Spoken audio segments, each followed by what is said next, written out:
இல்ல டீச்சர் கையில என்ன இருக்குது பாருங்க.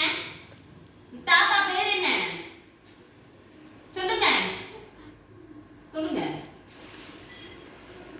முத்தமிழ் கலைஞர் மு கருணாநிதி.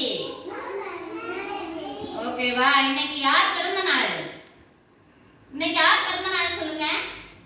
முத்தமிழ் கலைஞர் மு கருணாநிதி அவர்கள் பிறந்த நாள். ஓகேவா? இந்த பாருங்க இவங்கதான் கலைஞர் கருணாநிதி. ஓகேவா? தாத்தா பேர் என்னன்னு சொல்லுங்க சொல்லுங்க. கலைஞர் கருணாநிதி. கலைஞர் கருணாநிதி யாருக்கெல்லாம் தெரியும்? தெரியுமா? ஓகேவா? இவங்க என்னவா இருந்தாங்க? முன்னாள் முதலமைச்சரா இருந்தாங்க. ஓகேவா? இன்னைக்கு இவங்க பிறந்த நாளை நம்ம நினைவு கூர்றோம். ஓகேவா? Okay, correct, super.